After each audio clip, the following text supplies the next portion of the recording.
time freedom, financial freedom. Don't ever let somebody tell you you can't do something. Not even me. All right? Alright. You got a dream, you got to protect it. People can't do something themselves. They want to tell you you can't do it.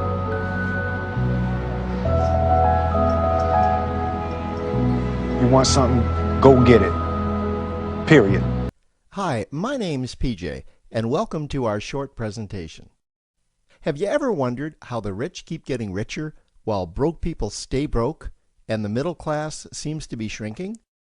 Well, this isn't nearly as mysterious as it may appear when you examine the specific differences in how broke people, the middle class, and the rich spend their money.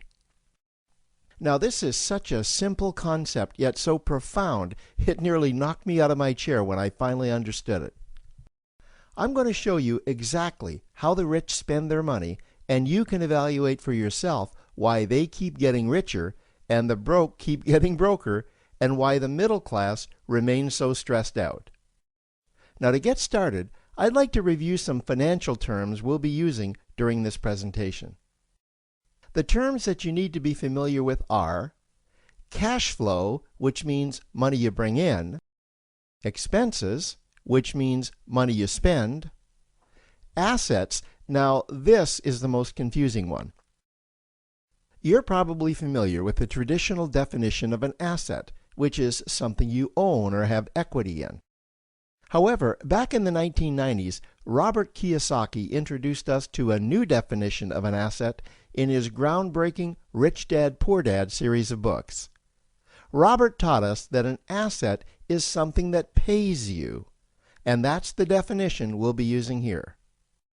Liabilities is the last term, and it's defined as things that cost you money. As an example, a house is typically viewed as an asset. But can it actually be a liability? Yes. With our revised definition, anything that costs you money is a liability, not an asset. If you have a mortgage, your house is an asset to your banker because it pays him or her every month. But could a house also be considered an asset to you?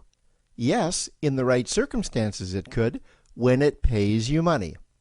Let's say you buy a house and you rent it out, and it paid you a positive cash flow every month after all expenses. That would then be considered an asset. Now, one more time with the terms, just to be very clear before we continue. Cash flow is money you make. Expenses, that's money you spend. An asset pays you, and a liability costs you. Now let's take a look at how broke people spend their money. Now, when I say broke people, I'm not referring to the destitute. I'm speaking about that large portion of our society that lives from paycheck to paycheck and who never seem to have any money. In fact, most times there's more month left at the end of their money, and I'm sure many of you can relate to that group. On payday, broke people buy what I'm going to call stuff. Well, what's stuff? Well, that's inexpensive things that people buy that they don't really need to survive. You go into someone's house and you can't find any counter or tabletop space in the whole house because of all the stuff on it. Their house and their cars are full and cluttered with stuff. Well, where do they get all this stuff? They buy it at the flea market, at the garage sale, at the dollar store, at the craft show. So cash flow comes in and then it goes straight out the expense column to buy stuff. You see, broke people never really educate themselves on assets and liabilities. They justify buying all of this stuff by claiming that it costs so little. But over the years, it's all they ever have. The problem is their cash flow never produced or created more cash flow.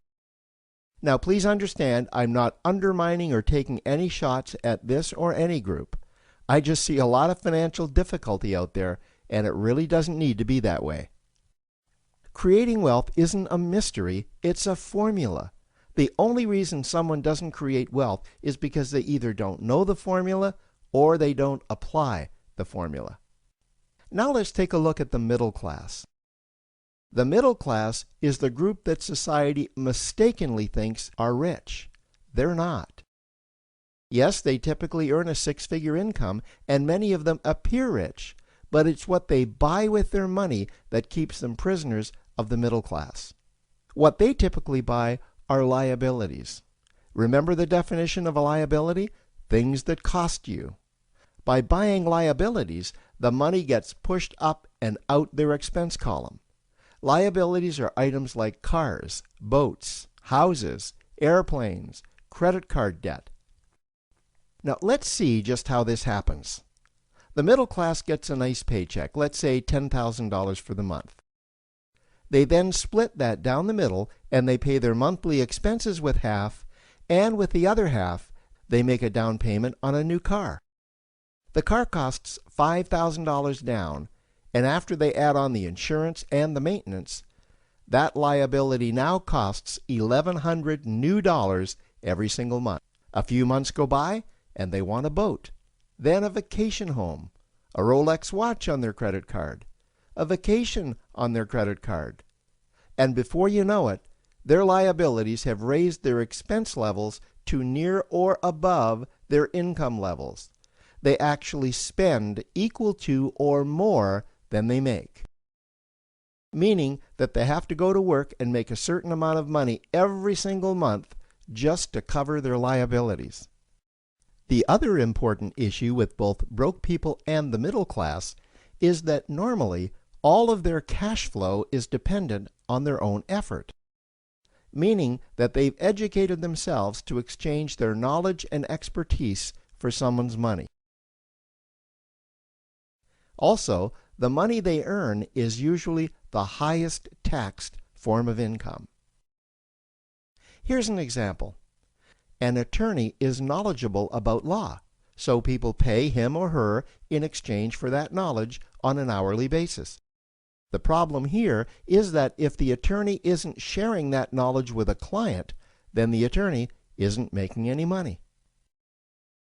This causes lots of stress and anxiety in their lives, and if you ever ask them to take an afternoon off to play golf with you, well, they very rarely can because of how much money it'll cost them to take that time off.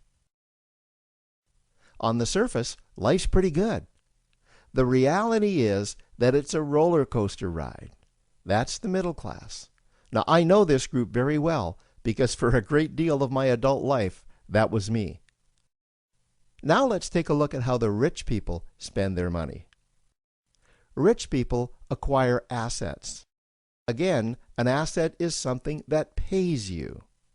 If you want to become rich, buy assets that earn you more money. The money cycle looks like this. Acquire assets that produce cash flow, invest the profits to acquire more assets that produce more cash flow, invest those profits to acquire more assets that produce more cash flow. The rich spend their money and acquire things that produce more money. Here are a few examples of assets that produce more money. Investments are the obvious ones: stocks, bonds, real estate. Education is another asset. If you learn how to do something that produces more money for you and you actually do it, that's buying an asset. There's a great quote that goes, "If you think education is expensive, you should see how expensive stupidity is." Another example of assets you can acquire that pay you are cash-generating opportunities, especially those opportunities that can create a passive cash flow. Passive meaning that once you build it up, the money continues to flow whether you're still building it or not. Here's a small example. Let's suppose you bought a pinball machine and you put it in a barber shop, and you don't spend any of the profits. You save them until you can buy another pinball machine and put it in another barber shop. This, by the way, was Warren Buffett's first business. If you don't know who Warren Buffett is, he's one of the top 2 richest men in America. The rich are extremely eager to find those passive cash-generating opportunities because those opportunities continue to pay them month after month, year after year, long after they've stopped working the opportunity. You know, I see this happen again and again with successful entrepreneurs. They find a passive cash flow stream that they build up, and it continues to pay them month after month, year after year. They then take those profits and multiply them in another passive cash-generating opportunity, and then again in another. In conclusion, here's what I've learned over the years. You can't find these passive cash-generating opportunities unless you're open to hearing about them. Then, once you find them, you must be willing to see what fits you and then act. Now, the reason I say this is that I once answered a hokey little ad that I ended up generating 7 figures from, simply because I answered that ad and then took action. These opportunities are out there, you just need to find them. You also must be opportunistic enough that when the right situation does present itself, you don't miss it. So remember, broke people buy stuff, the middle class buy liabilities, and the rich acquire assets, preferably cash-generating opportunities that can create passive cash flow. They then take that cash flow and invest it in another asset that produces more cash flow. That's the wealth creation formula. Now, I trust you found this introductory information helpful. Now, to learn about one of the greatest cash-generating machines on the planet, click on the link below to proceed to step 2. Just 3 years ago, she had never been in an airplane because of a fear of flying. Now, 25-year-old Jessica Cox is a licensed pilot, which is pretty incredible considering she was born with no arms. Les Trent with her story of triumph and courage.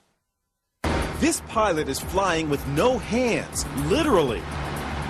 Jessica Cox is the nation's first and only licensed pilot who has no arms. When I tell people that I'm a pilot, they're like, what? Jessica was born without arms, but she can do almost everything with just her feet, from putting in her contacts to texting her friends on her cell phone, even playing the piano.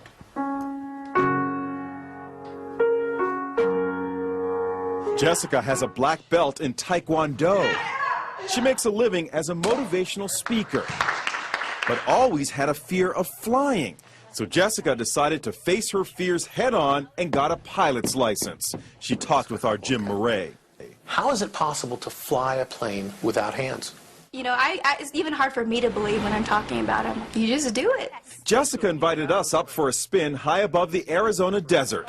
Her lucky flying shirt reads, "Look, Ma, no hands." She showed us how she controls her plane. And I would have my right foot right here on the yoke and my left foot here on the throttle. And I'm using my big toe to push on the push-to-talk switch. So you feel perfectly safe? I do, yes. Is there any issue of safety at all? You know, there's not. After, an hour, just like driving with her in a car, after an hour or so, you don't even really realize she has no arms. Our cameras were mounted inside the small plane to see Jessica in action. Watch as she takes off. Jessica uses her left foot to control the throttle. Then her right foot pulls out the wheel as she lifts off. It looks scary, but she does it like a pro. And watch, after she makes a picture-perfect landing, she stretches her leg and opens the cockpit windows. How was the flight? That was fun. Good for her. Doctors have never been able to come up with an explanation as to why Jessica was born without arms. Now take a